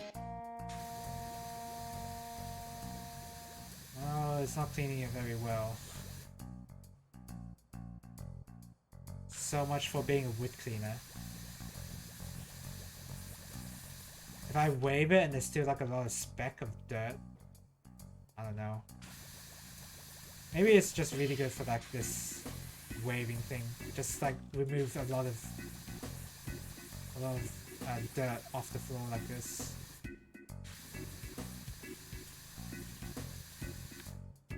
Would have loved to punch those goons right in their dumb faces. Probably wouldn't even have needed any materia. I'm sure that's true. You do know about materia and Mako, right? That's I'm just a power cleaner, miss. A power washer. I don't really know anything about Mako or materia. I don't need any of that. Mako is the lifeblood of our planet, everything living thing on it.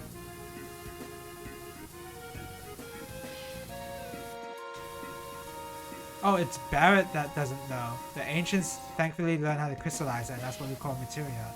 Wait, Tifa wouldn't know that. Tifa wouldn't know that the ancients crystallized materia, right?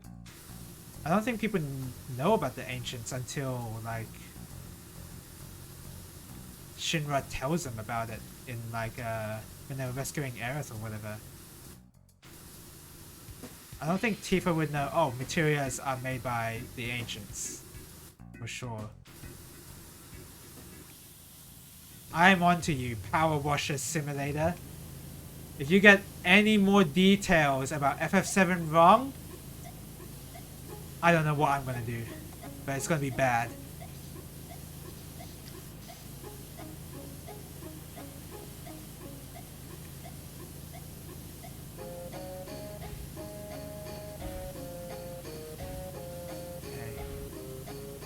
And these ceiling beams are really annoying to clean. Maybe I should just use the soap for the metal stuff? Maybe the soap is really good for that.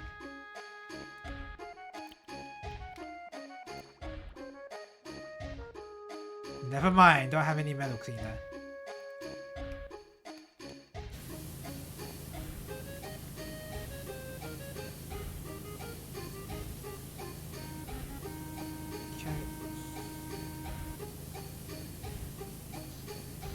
How did this bar even get that dirty? How did so much filth just enter here just because Corneo entered and his goons entered? How does this even happen?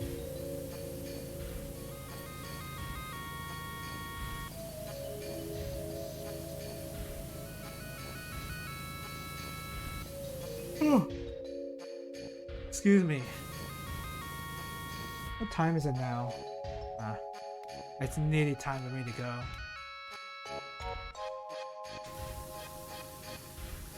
Yeah, a short, like a 2-hour stream of this is like the perfect time.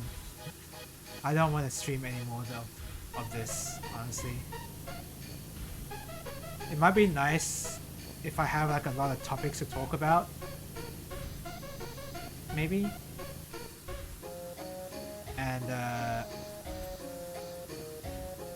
I just need to talk about them without focusing too much on the game, but I kind of do that with RPGs anyway. At least when I'm playing them. When I'm in the dialogue, I tend to not do that though. So yeah, I don't know. But yeah, this is I can understand why this sort of game is like a Twitch streamer game, because there's not really much going on in the game than you just cleaning some stuff. Like, it really depends on like the Twitch streamer to make the stream a lot more interesting or whatever. And I'm guessing that some people are curious about what kind of cleaning style some people have when it comes to this. Because I was definitely one of those people that did not see the appeal of this game at all until I played it. It was kind of like a similar experience with Vampire Survivors even. I didn't see the appeal until I played that game, and now I completely understand. So this one still has some dirt. There you go.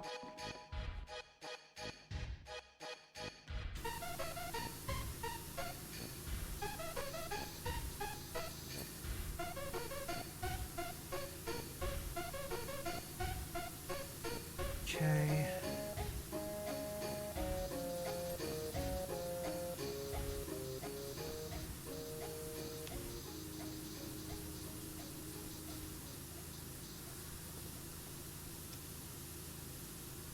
Wouldn't a lot of this water damage some of the... a lot of the ceiling here? If the ceiling's like it says multi-purpose and not wood, but wood, like for this wooden floor, I'm not sure if the power washer would be great on this wood if it's not waxed. I don't know, maybe I'm thinking about this too seriously. This is just Power Wash Simulator. You don't need to think too hard here. Just spray some water and that's all. That's all you need to do.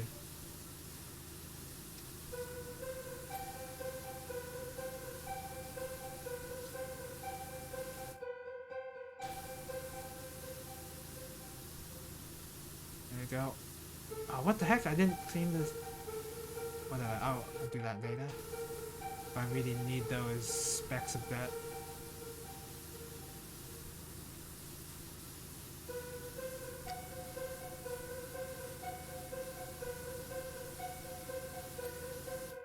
Okay. I didn't think I cleaned the ceiling fan properly. What's that? Ceiling fan is not completely clean. Oh, okay.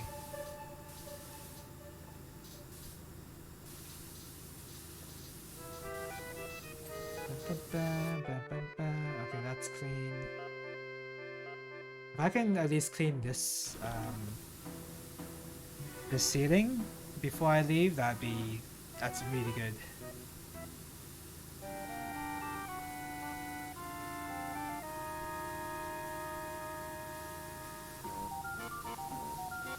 Corneo's theme. Actually, kind of appropriate for this kind of gameplay right now.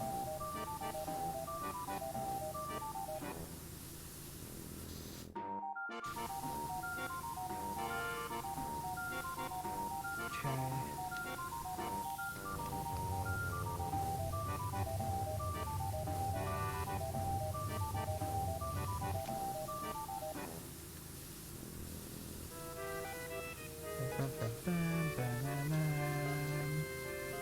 This is so relaxing.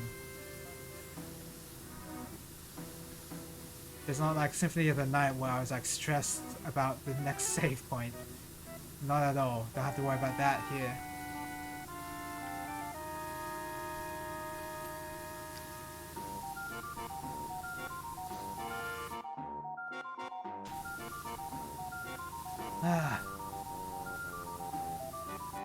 I was enjoying Symphony of the Night a lot more than what I was.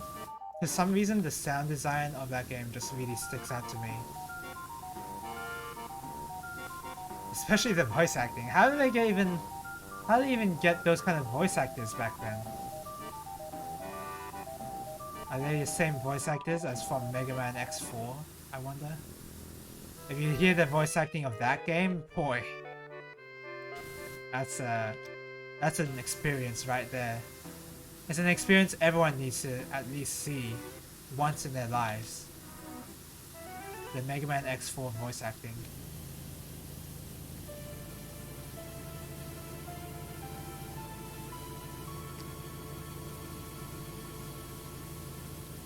As well as the Symphony of the Night voice acting. Like, those two games, the pinnacle of voice acting of that era for sure.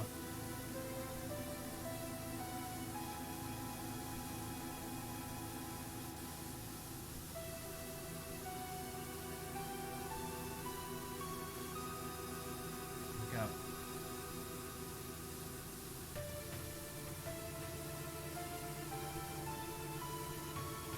I wonder what was the decision making in making the not having so much focus on the English dub, the voice acting. Like, I wonder why they chose the steps that they did to have the same voice actor for Mega Man 8 voice X in Mega Man X4.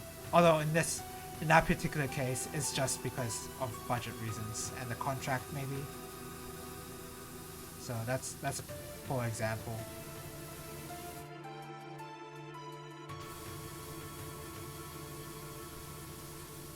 I don't know what you heard, but Shinra is not as kind and selfless as it paints itself. Oh, you don't say, Tifa.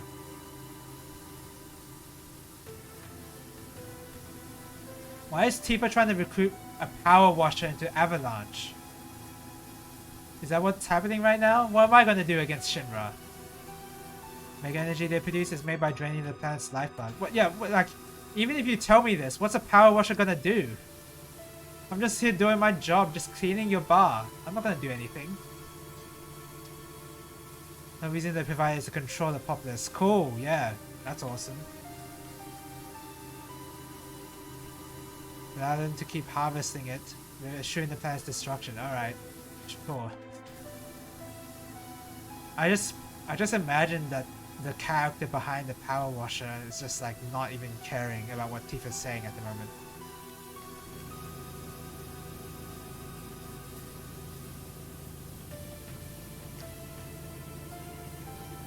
Someone has to do something about this, and Amash decides that it's us, sure. Do I have to clean the sign? Yeah.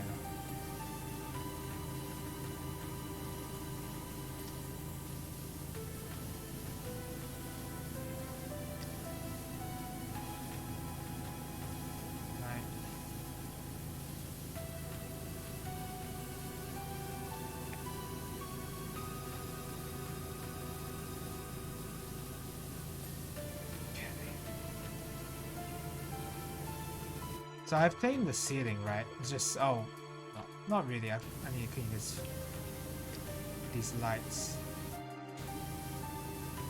Hopefully I can do it before. Yeah, I can do it before I leave. have enough time.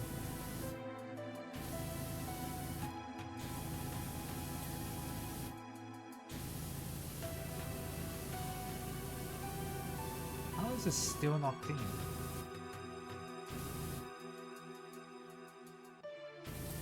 Okay, got it.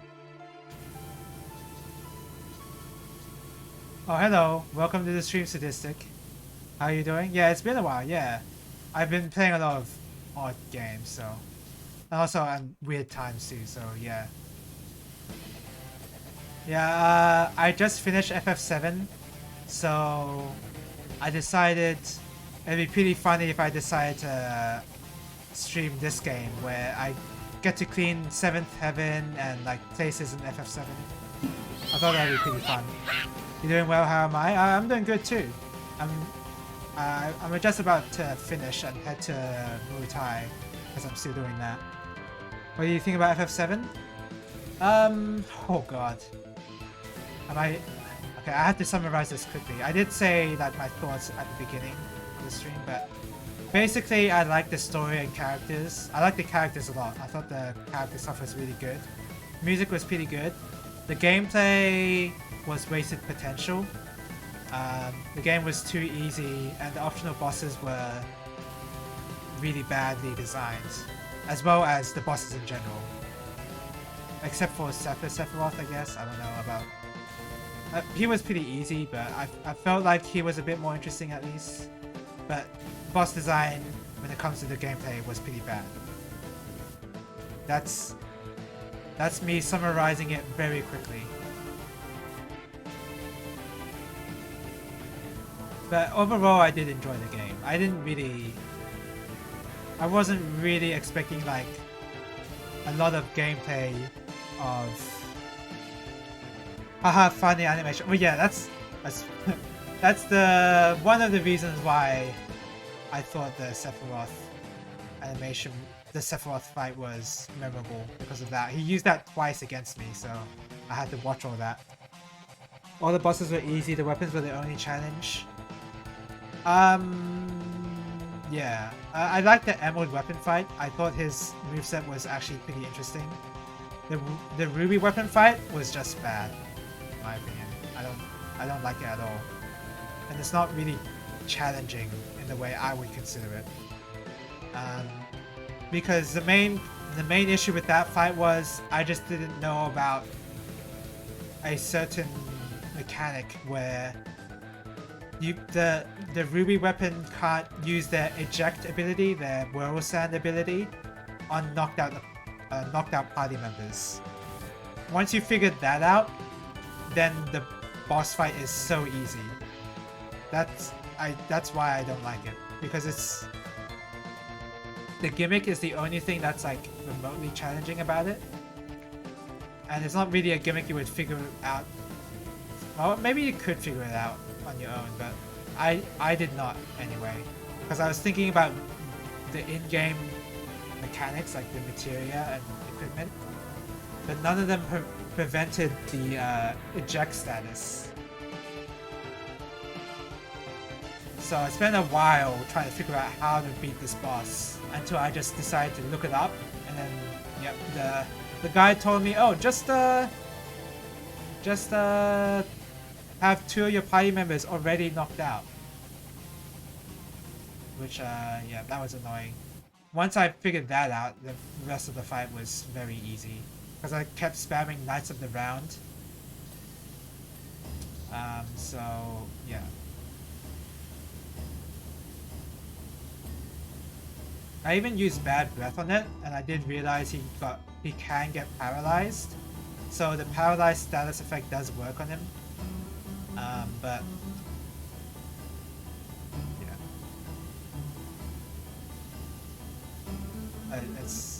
I didn't really like that fight at all. I guess you could consider it a challenge, because I did spend a lot of time on it, but I don't know if that was like time spent actually fighting the boss. It was just figuring out the one gimmick. Knights of the Round abuse makes the bosses too easy. Yeah. I'm sure there's like a challenge where you do... Oh, you don't use that at all against the bosses, but That's a challenge run, right? That's not supposed to be... If you include that sort of summon in your game, you have to expect the players to take advantage of that immediately. I don't know. So that's... I didn't really enjoy the optional bosses as a result. But then again, like, for FF7, the gameplay is not really the focus. So it doesn't really matter how I feel about the gameplay, because what I liked about the game is what you were supposed to like about the game. So, yeah.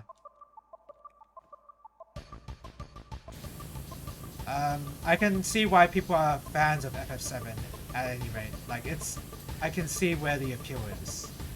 So when's NES Final Fantasy 7? Oh, I don't know. I think I'm good just playing the original FF7.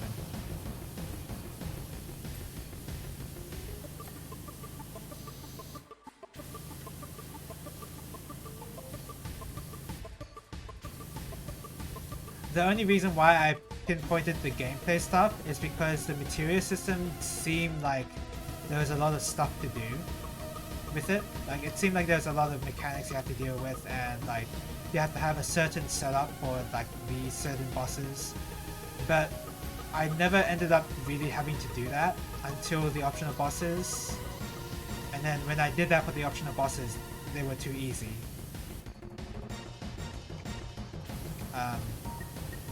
So yeah, I was just disappointed by the gameplay. If it was like something simple, I would not have focused. I would not have thought much about it at all. But because the Meteor system is the way it is, I thought it would be really cool, but it's not really. That's just my opinion.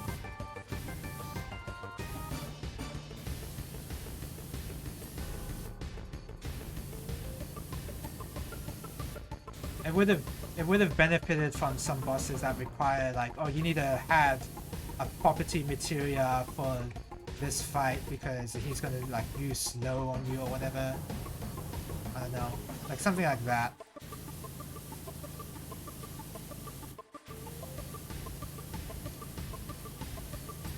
Just if you're gonna have a mechanically involved customization, character customization like Meteor, I feel like you need to have the challenge to support the player doing that in the first place. I don't know. I've already went into it, I've already discussed this at length near the beginning of the stream, so I don't really want to go into it again. But basically, because the game was too easy, I didn't really have to pay attention about my Meteor too much. That's like the main character customization mechanic of the game. So yeah, that's like my sole issue with it. But who cares, right? It's the story and characters are where it's at, and the music too. So doesn't matter. But yeah, playing FF7 definitely made me more interested to try out F8 at some point. I'm not going to play FF8, I'm not going to play that soon, but I do intend on going in sequential order for the PS1 titles of Final Fantasy. You're going to complain about FF8 for the same reason? Oh, okay. I'm excited. I'm excited about that. But yeah, I could just skip straight to FF9, which is apparently the best old school Final Fantasy. But I don't know. I feel like I wanna experience FF8 as well.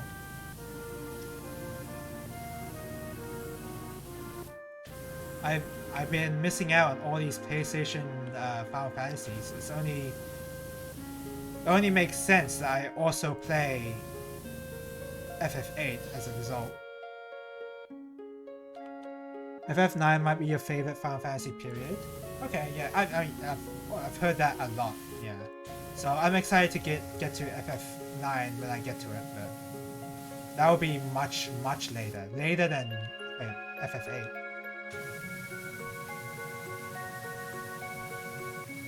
In terms of my favorite Final Fantasy, I know I've said number 10. I said Final Fantasy 10 and 4. And 10's maybe a hot take, but I think I prefer 10 over 7. I like FF10 more than FF7, and that's solely because of the gameplay of... I'm only comparing the gameplay of those two games. Like, if we're talking characters, I don't really like any of the 10 characters. Not that much anyway.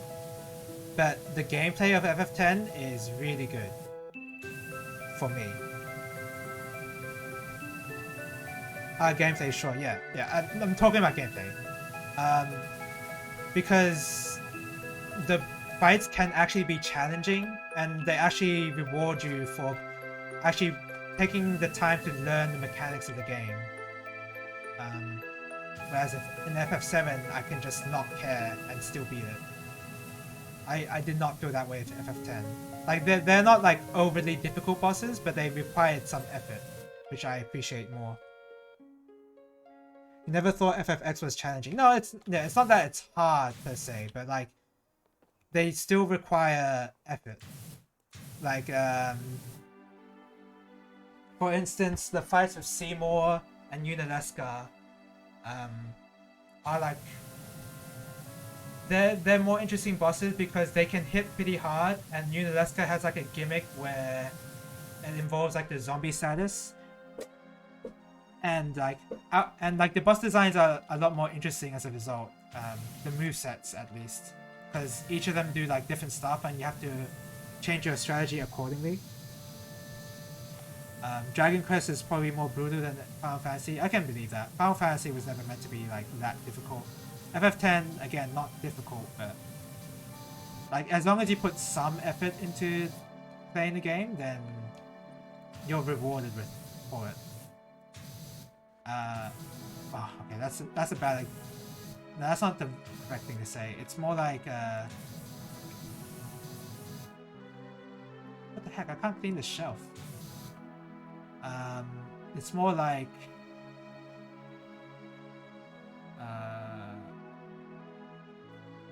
I don't want to say this.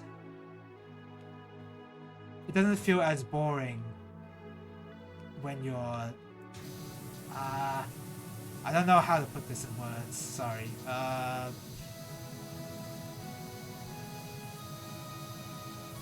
It doesn't feel like you're wasting your time trying to get involved with the mechanics of the game, because you need to do it. But in FF7, you don't need to do it. You're basically wasting your time trying to optimize your materia until you reach the optional fights, because you really don't need to do that. Oh, and by the way, I've never played a Dragon Quest game in my life. I don't know if I'll get to those RPGs. I don't know if I'll play them, because I'm gonna say something incredibly ignorant. They don't seem like they're that interesting to me. That's completely ignorant, not based in any evidence or factual proof or whatever. Like, this is like purely subjective nonsense. But they don't seem that interesting to me. But I'd be willing to try them out someday. Just like, but it's just like from... Just at first glance, I don't feel like I want to play those games. But it's probably because I don't feel like it's the right time. Totally not getting the understanding. Bleh. I'm totally not getting the understanding the appeal if you haven't tried it. I have changed my mind on games that I thought were not appealing at first. Stuff like Vampire Survivors. Vampire Survivors I thought was just Crimson Land, but worse. I thought that at first, but then like 50 hours later, I like that game. I like that game enough to have played it for 50 hours, so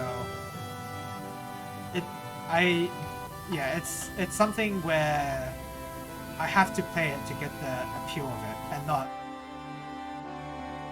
just like look at it from the outside. And unfortunately, it's going to be tough for me to overcome my initial feelings about it, because it took me a while for me to play Vampire Survivors.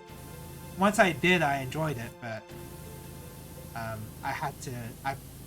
it was a while before I started. So yeah, I feel like that's the same way with Dragon Quest, where I think I know they're good games according to other people, but I don't know, are they actually that good? They probably are.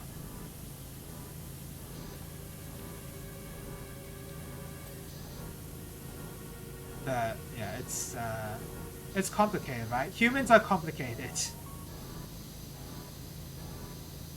I am not at all saying that Dragon Quest is a bad series in any way. I think there's a very good reason why it's popular, and people regard it as like a really good series. But I don't feel like the same interest I have for playing it as I do like the Final Fantasy PlayStation 1 games, or Chrono Cross even. You originally did not like the FromSoft aesthetic, but it grew on me over time. I think, yes, Dark Souls is... I have a weird experience with Dark Souls because the first time I played it, I skipped the 5 to 10 weapon reinforcement. I skipped that. So fighting Ornstein and Smoke was just not fun. And I was insistent on using like the longsword. And yeah, that was a rough experience. But once I got past that, once I played the game for like a second time and actually got that Ember, it was much more enjoyable. Yeah, weird experience for me. Oh, it's already 6. Oh, okay. I have to go now. 53% clean already. So yeah, it's already looking so much brighter now. Alright. Yeah, I have to go now. Whew. Alright. I was hoping that maybe if you press a button here, you would be able to go into the hideout. But it doesn't seem like there's anything like that.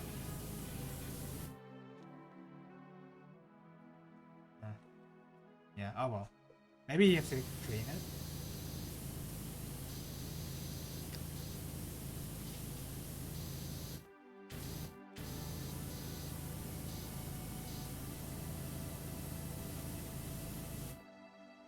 No? Okay.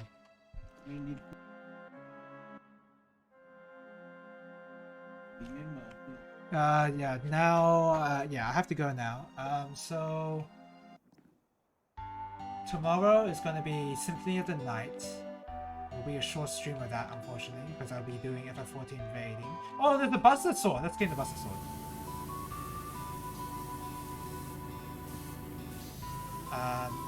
Yeah, so I'll be playing Symphony of the Night on Thursday. And then Friday, no stream. And on Saturday, I'll be playing Symphony of the Night again. And then Sunday, I will most likely be doing a building stream. Hopefully I don't like... hopefully I do it this Sunday, because I've been skipping Sundays a lot, so this time hopefully I actually get to it. Alright, that's it for today. Thank you guys for watching, and yeah, hopefully I see you later. Thank you for watching me clean Midgar. I can't believe this is DLC for Power Wash Simulator. It's pretty cool that it exists. Alright, thank you guys for watching. Hopefully I see you guys later. Bye bye.